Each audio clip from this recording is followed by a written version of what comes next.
post October 7th, the narrative is focused on the hostages and only the hostages. No Correct. mention of the effect of Palestinian citizens. Test the claim.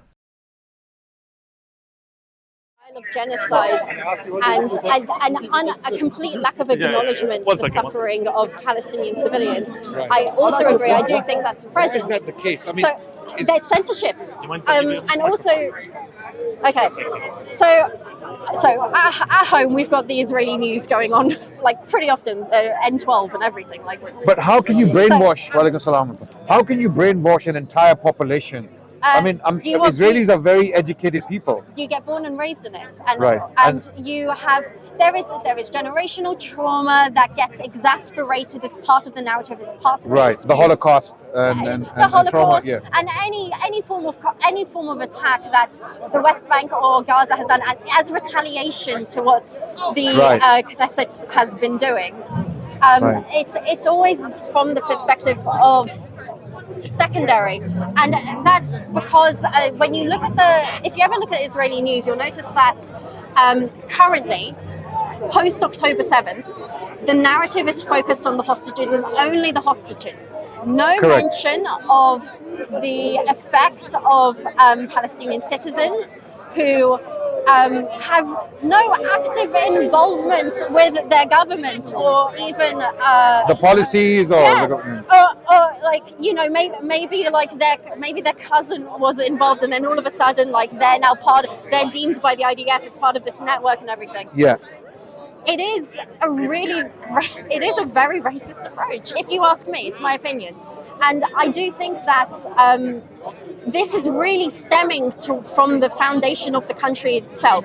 The foundation of its country, with it being Jews having this homeland according to our ethno-religious roots, Yes. above all else, and no matter what, we must protect it, with generational trauma feeding into that instinct, has led to this really extreme response and this narrative that just has spread through 3 generations now? Yeah. 3 generations of people being born into this narrative, Yeah, and born into, and also where going into the IDF is mandatory. It's you've got forced conscription, not forced, And then you mandatory get conditioned conscription. when you're there. Yes. During And- the training, you're and what's really made interesting, into a nationalist. but then also, coincidentally, that's also how the Breaking the Silence movement came out, because people that grew up into the system and then all of a sudden were stationed in the West Bank or stationed in the Gaza border, and they see for themselves the narrative which is not presented to Israeli civilians on a day-to-day basis. Right. It is completely ignored. Yeah. They are not aware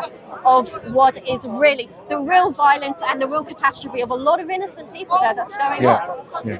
And it's But I think things are changing now because social media has enabled many Israeli youngsters to see the other side, albeit in a very limited capacity. But many young is because they're the future. yes, Okay, Netanyahu is not the future. agreed. Netanyahu is going to die Agreed, yeah. sooner or later. Okay, Sooner or and better sooner than later. I hope that Yeah. a genocidal maniac like that, God takes him as soon as possible. yeah. Okay, yeah. So yeah. I- This lady is actually, yeah. So yeah, maybe a little yeah. closer. I So yeah, the can you move back? Can you move back I'm having because trouble we have moving, company? sorry. Yes. Yeah. Let's go there. Do you need a Let's hand go with there. it? Sorry. Yeah. Okay. Sorry. Overestimate the power of absolute monarchs. Now she realized that she was actually doing something. Yeah. I prefer this background. Okay. Oh yeah, we've got Yeah. some nice green. Yeah. So I believe that it will happen eventually. Humanity will prevail. Justice will prevail. Yes. Look, there is a lot of misunderstanding even within the Israeli citizens that the Arabs want them dead. Yeah. The Arabs. And that's where a lot of Yeah.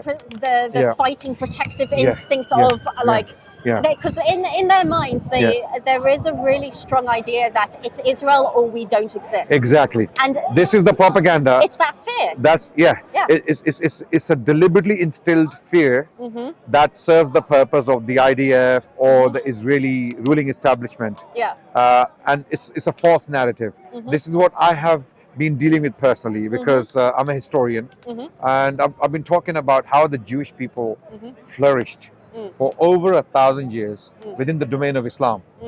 When the Yes. Jewish people were heavily persecuted in Western Europe, okay, I don't know how much of history you know. I mean, all the pogroms. Oh and, yes. yeah. So my family's Ashkenazi, Okay. and my great grandpa that came into British Palestine. Right.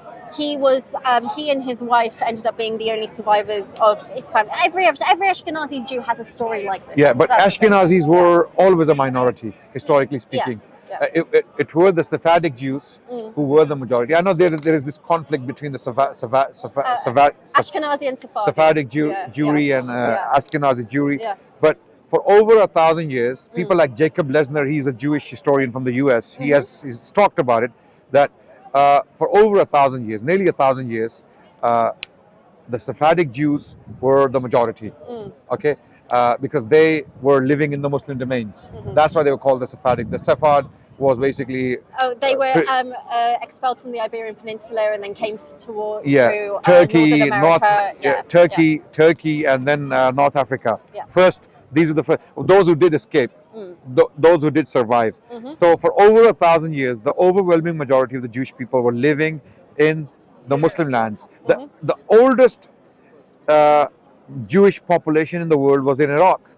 At one point, half the population of Baghdad, okay, was out of 200,000, 80,000 were Jewish people. Yeah.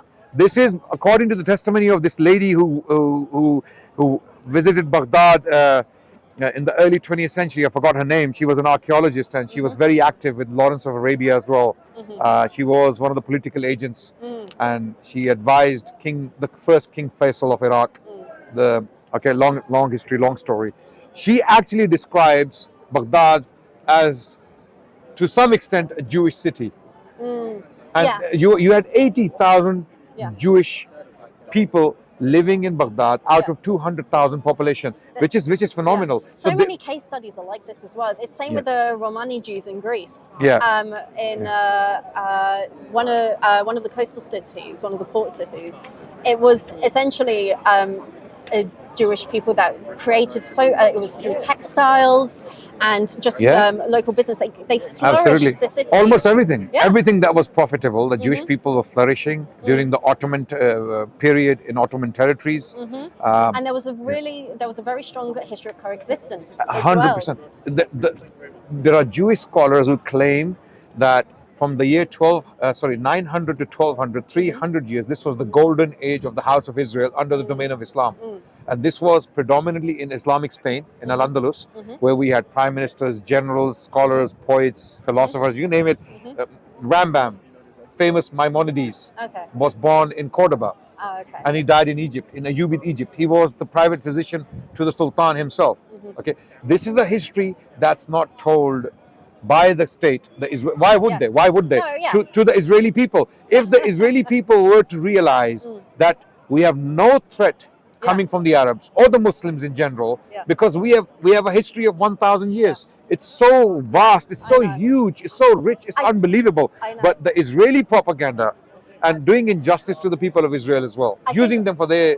I think what can be very interesting as well is how, you know how post, a lot of Mizrahi Jews, when Israel was founded, call it Nakba, call it War of Independence, whatever you want to call it.